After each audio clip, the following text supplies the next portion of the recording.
السلام علیکم ورحمۃ اللہ وبرکاتہ۔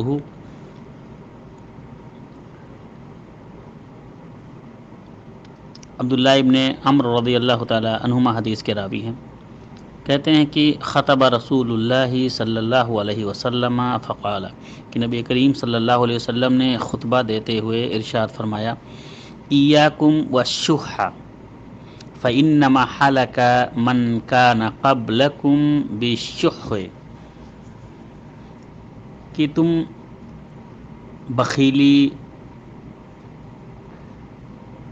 اور کنجوسی سے بچو، اس لیے کہ تم سے پہلے جو لوگ ہلاک ہوئے وہ اسی بخیلی اور کنجوسی کی وجہ سے ہلاک ہوئے۔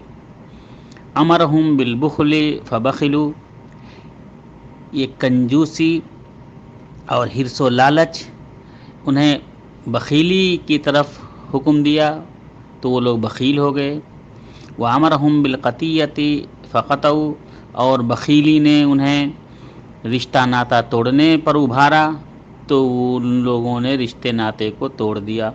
وامرہم بالفجور ففجروا، اور اس نے ان لوگوں کو فسق و فجور پر ابھارا تو وہ لوگ فاسق و فاجر ہو گئے، غلط کاموں میں لگ گئے۔ یہ حدیث ابو داؤد کی ہے، سنن نسائی میں بھی یہ حدیث موجود ہے، مسند احمد میں بھی حدیث ہے، اور صحیح سند کے ساتھ یہ حدیث ثابت ہے۔ السلام علیکم ورحمۃ اللہ وبرکاتہ۔